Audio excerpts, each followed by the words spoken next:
Ouais l'équipe, salut à tous, j'espère que vous allez bien. Avant de commencer la petite vidéo d'avant-match les amis, je voulais tout simplement vous dire un énorme merci pour tous les messages que j'ai reçus hier, pour tous les messages que je continue à recevoir aujourd'hui et promis, je vais tous les ouvrir et je vais tous vous répondre, que ce soit sur Snap, sur Insta ou sur Twitter. Et vous le savez, je suis comme ça. C'est vrai que dans les commentaires YouTube, je ne réponds pas toujours. Donc c'est pour ça que je mets en description de la vidéo mon Snap, mon Insta et mon Twitter, je veux dire.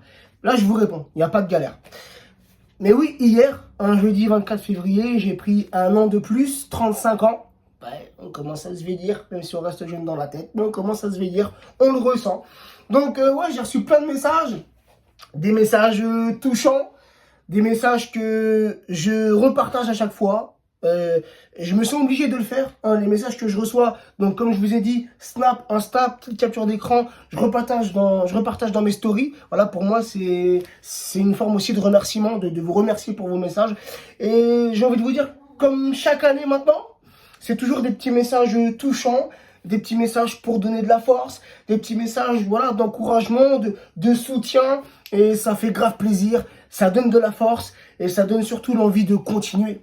De continuer, on est une communauté et moi je suis pas de ceux qui se sentent plus haut que les autres, pas de ceux qui se sentent meilleurs supporters qu'un autre. Pour moi on est tous pareils. Hein, pour moi on est tous pareils, que vous soyez pour beaucoup d'entre vous des anciens au niveau du supporterisme, hein, des anciens, des supporters de la première heure, ou que vous soyez des supporters qui viennent d'arriver. Voilà, pour moi, on est tous dans le même bateau, on est tous supporters du même club pour la plupart d'entre nous, même si je sais que beaucoup de supporters de d'autres clubs me suivent aussi. Et eux aussi, je leur dis un grand merci car ils ont été vraiment très gentils dans leurs messages. Mais voilà, on est une communauté et voilà, franchement, je me sens bien. Et quand je lis des messages comme ça, des messages qui me touchent, voilà, ça me donne tout simplement l'envie de continuer et l'envie de vous faire kiffer. Donc voilà, un grand merci les amis. Ça c'est dit, maintenant on passe à la petite vidéo d'avant-match puisque vous le savez, ouais, je suis un peu enrhumé là. Demain soir, samedi, à partir de 21 h, un match qui sera diffusé sur Canal+, décalé en direct du Parc des Princes, Paris Saint-Germain, à Saint-Etienne, match comptant pour la 26e journée de Ligue 1. Les 5 derniers matchs, toutes compétitions confondues entre ces deux clubs, 4 victoires parisiennes pour un match nul. J'allais dire pour une victoire stéphanoise, mais non. C'est 4 victoires parisiennes pour un match nul sur les 5 derniers matchs. Par contre, la dernière victoire des Verts contre le Paris Saint-Germain, elle commence à dater. Ça fait bientôt 10 ans. Ah, c'était en 2012, on est en 2022.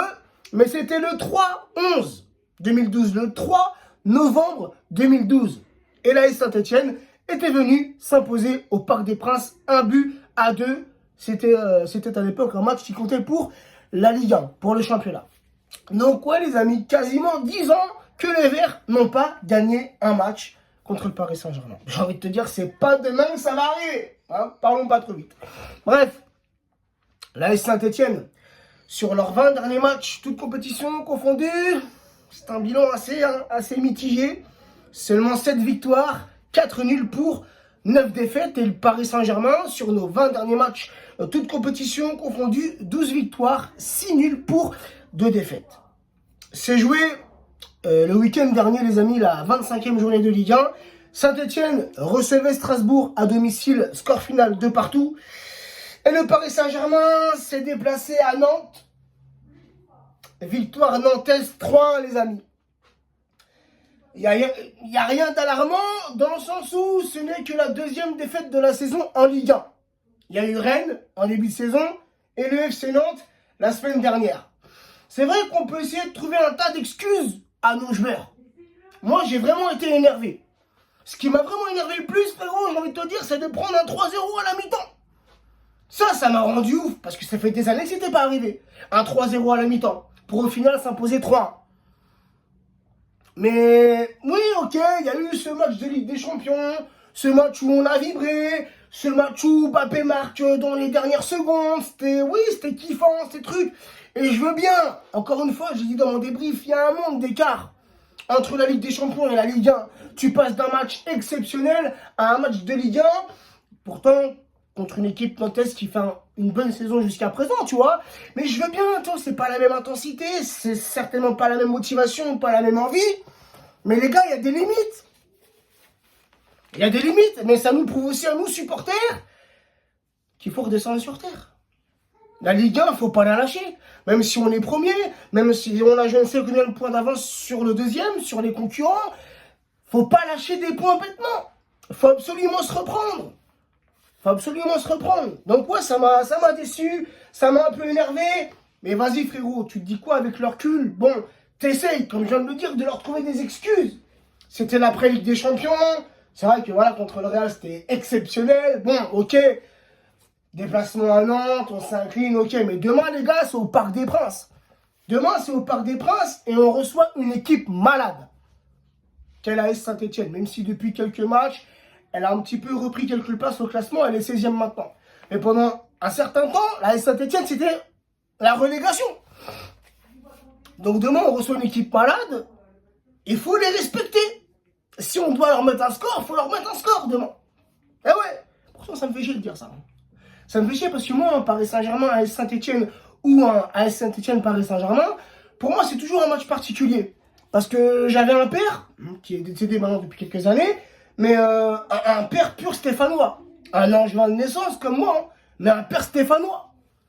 Un père qui, à chaque fois qu'on prenait la voiture, soit pour aller en vacances, soit pour aller dans la famille, il y avait toujours, tu sais, à l'ancienne, la petite cassette, hein, face A, face B, là, la petite cassette, et on la mettait, et dans la voiture, c'était, hein, c'est qui est plus fort, c'est les verts, tu vois, la chanson des Stéphanois, là, hein.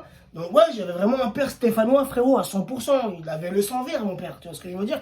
Donc ouais, quand il y avait un Paris Saint-Germain à Saint-Etienne, quand moi j'ai commencé un petit peu à être un peu plus vieux, tu vois, bah voilà, c'était toujours un peu, comment dire, un peu serré à la maison, tu vois, on s'envoyait des pics.